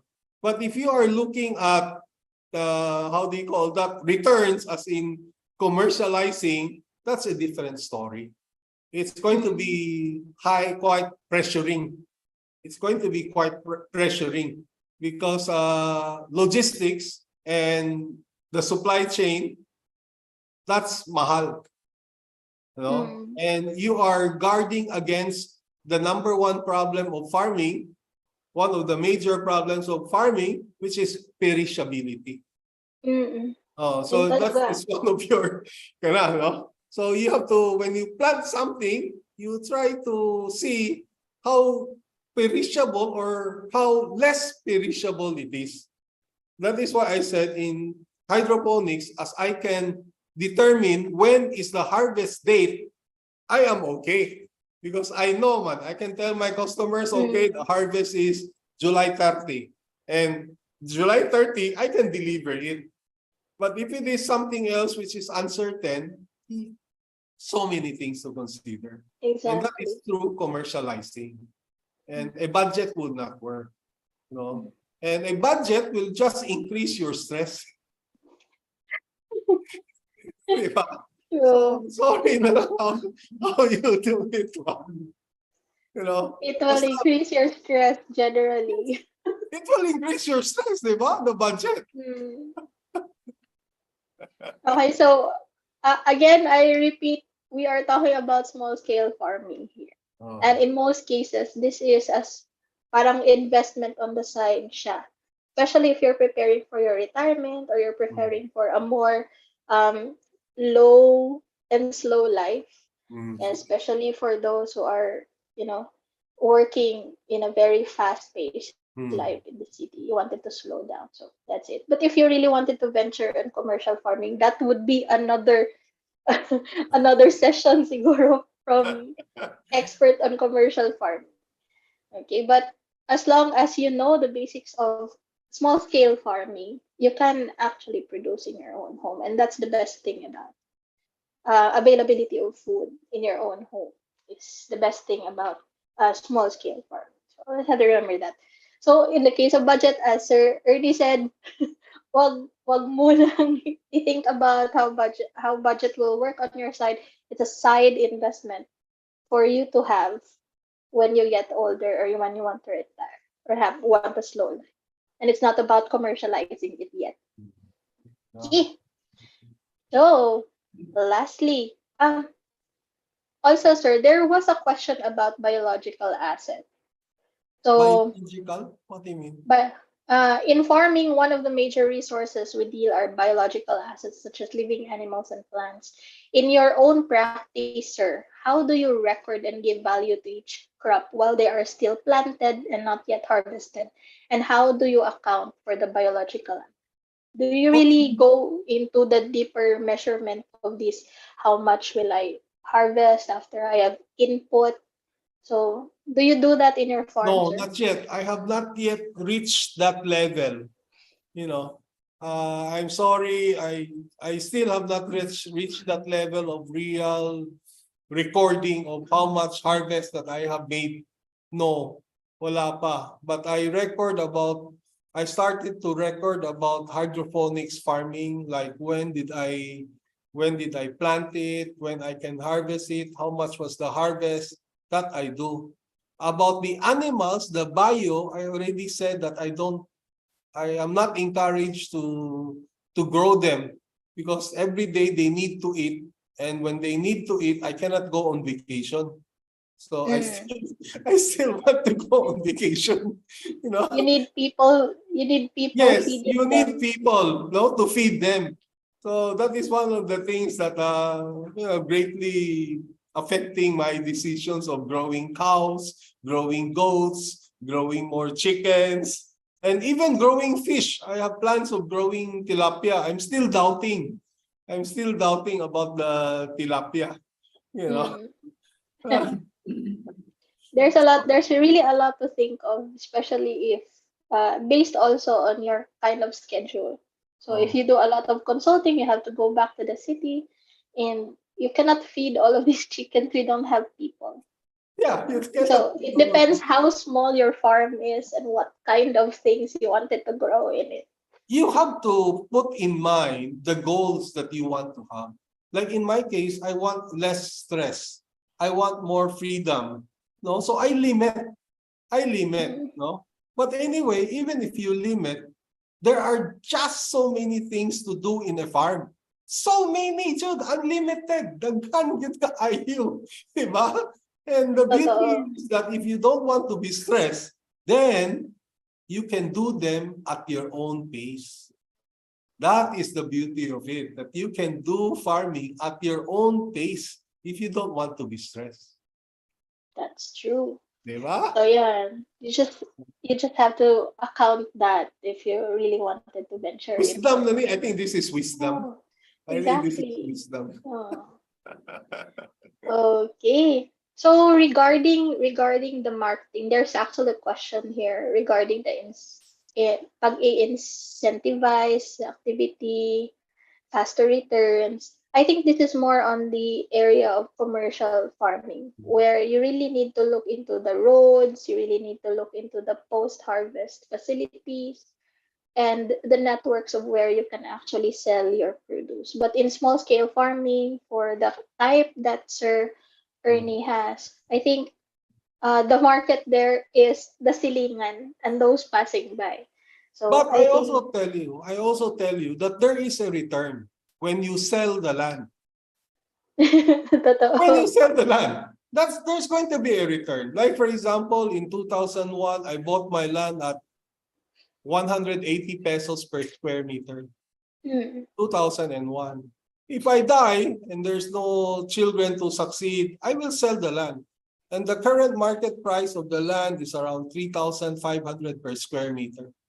mm. So from 180 pesos to 3,500, meaning there will also be Ang a laki. value when you Oh, sell the land, and plus all the trees and even the house, there's going to be a return. But let us not talk about that when you venture into farming. Your priority is stress, less stress. Your priority is healthiness. and your priority is participation with nature on prolonging and increasing productivity. Meaning these are your goals, not monetary return. No? Of course, monetary return can be done, but farming is a different Exactly. Again, avenue. different siya na side ang Oh. commercial farming. Different din ang Yes. side yung small scale farming for your benefit of food, health, no, Oh. and being stress free. Yes. Okay. So maybe we can have last two questions, sir. Is that okay for you? Yes, okay. Okay. So before I pick the last two questions, there is this one question that is lingering. Okay. How did you rehabilitate the land after cutting the mahogany and Jimelina? Wala. I did not rehabilitate it. But what I did is that when I start planting something, I try to put fertilizer, chicken manure. You know? Okay. And another way is to find out what is conducive to the existing land. For example, I found out that my American lemon is conducive to the kind of land which was occupied by the mahogany trees. No? And I also found that nangka, jackfruit, is very conducive to the land. So I have several jackfruit. You can see also the big fruits that I harvested. So there are still trees. No? Even my cacao, I have now so many cacao, I do not know how to process it. Well, my friend, my caregiver friend is the one who is trying to process it. But even so, there are too many for us to use. So I did not try to attempt to fertilize the entire land. It is going to be too costly. No? But I checked it. I checked the soil pH, and I found out that it is still alkaline. I do not know why it is alkaline. Mahogany is supposed to turn acidic, eh? But I found out acidic ba na? You familiar? I think, sir, because actually a lot of Cebu's soil is alkaline due to the presence of limestone. Limestone, no? Oo. Limestone. Yeah. And that's the reason why crops that are very good for alkaline soil really grows well with the soil But here.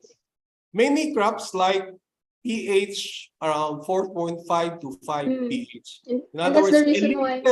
little acidic.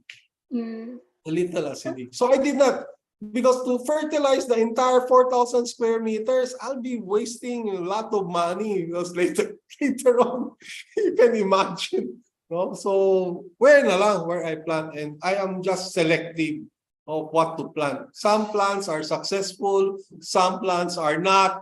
Sige lang, it's a trial and error. It's okay, no? So, yeah. And I don't, as a policy, I don't like to go waste. No wastage. So papaya seeds, I throw them out, no, hoping that they will germinate again, And I have a compost pit, very minimal waste, no, wala. Walang Worst masyadong comes to sayang. worst, the grasses, I just have to burn them. Sorry, there's a little smoke pollution to the environment, but it helps to flower the trees. Yeah. So, Actually, it is needed actually. Di ba Okay, yung tawag natin? sige, I Nagpapausok. will remember you, magpausok. Because we sometimes do that, but not in a large scale. Oh. Not in a large scale. You do that especially if Organic lang daw. My friend here said dapat organic lang. Mga leaves, leaves lang. no plastics. No plastic. Okay lang. It's bad, no plastic. So organic lang. And yung para small scale na pagpapausok, especially for the fruit trees, sir. Maganda siya for the fruit trees. So those who like to do that, these are also exercises. Exercises ba? But not extraneous type of exercises. So there's a lot of exercises. Like I used to spray with baking soda, all the trees. It will take me an hour to spray them and carrying a sprayer, tank. Sprayer bag or Not tank. masyado. No, but it's a good exercise. Totoo. Also, maybe some of them can venture into, since you already said about fertilizer, the natural one, especially the Oh, cow manure and the chicken manure. oh, I'm Maybe developing. they can venture into African night crawlers, for instance, Oh, the creating vermi. Hmm. vermicasts. Okay, as long as you know how to take care of them. Okay, as long as you want them in your goals and you know how to take care of them, you studied. That can be also a good venture for you. Um, Opportunities are anywhere. opportunities. Dami. Yeah, dami, dami. Okay, so I think that's where we will end the question and answer portion. Of course, our attendees are very active, super, super active attendees, and also Sir Yap. And I saw now the benefit, no, of having the 3D camera, because Sir Yap can go around and be very enthusiastic Oh, teaching us whatever. Di ba? yes. You are so Yes. enthusiastic because you are free to move around. That's really Yeah. good. Okay. So maganda yun. Actually, nakita ko na yung benefits. Okay. So, Sir Ernie, I'm very happy to have you with us. I'm actually, no, marami akong natutunan. And because of that, we offer you this. We present to you this, our certificate of recognition. Proudly given to Professor Ernesto G. Yap for sharing his time and expertise as the resource speaker in this webinar, More Scale Farmers and the Need for Effective Management. Of course, this was signed by our very own TLRC coordinator, Ms. Nati Esteliore, and the Dean of School of Management, Ma'am Gretchen Chavez.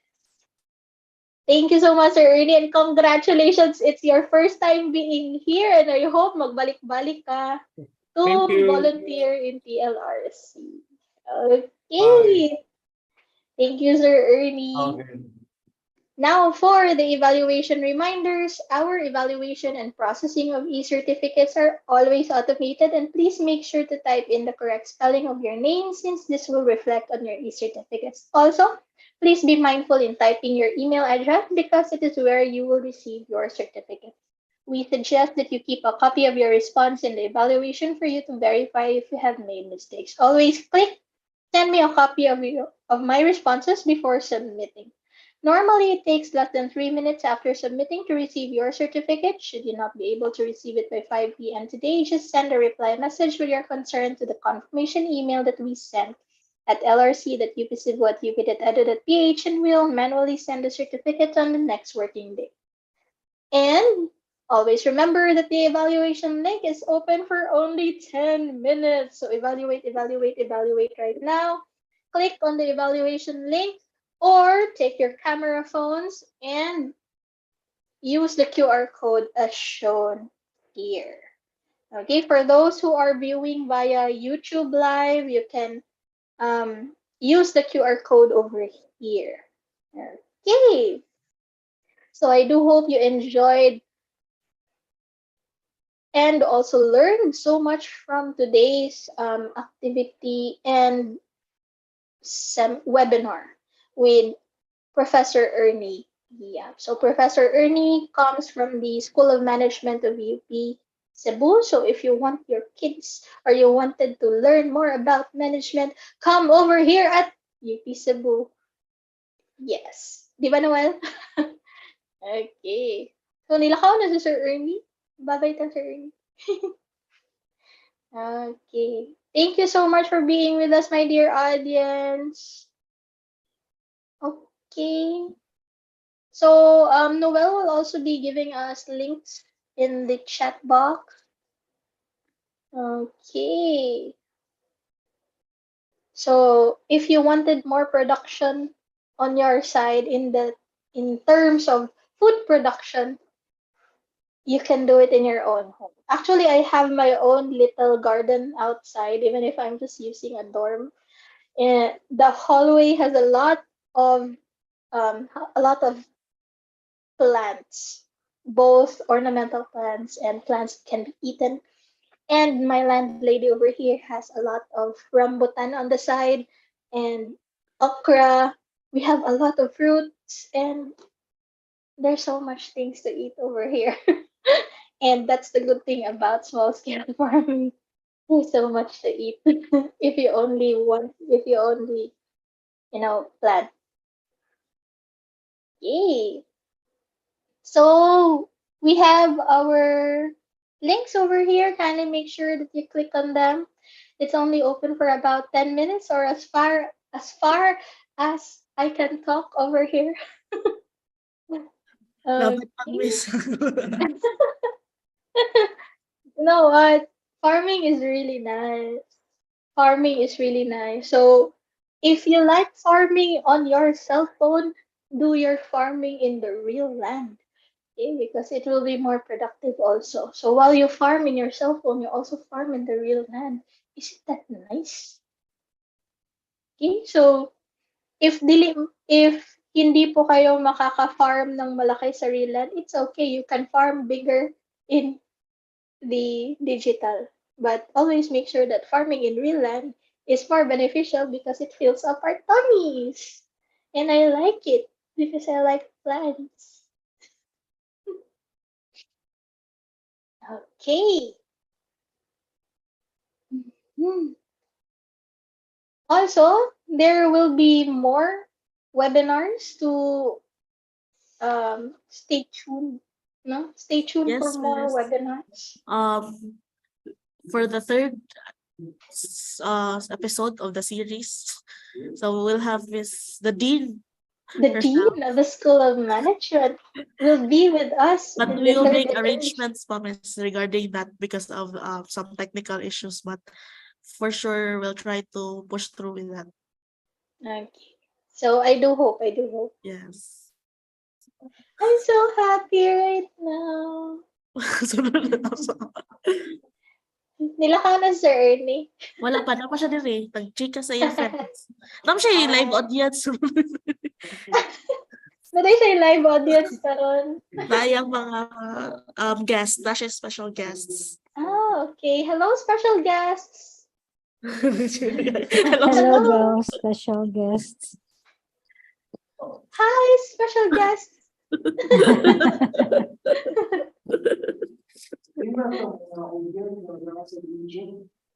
Oh. Nasa YouTube sir ba? Kuha na to. Hmm. If you wanted to review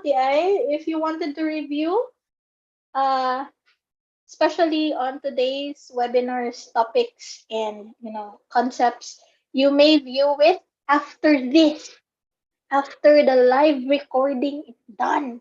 Okay, you may view it in the TLRC UP Cebu YouTube channel. So my YouTube channel po kami. And we are so happy to have you with us. Please subscribe. Subscribe na po kayo. If you wanted to see my face all day, I'm the mascot of TLRC. You may subscribe, Love, love, love, love. Heart, heart, heart, heart. Okay? So, always make sure that you subscribe.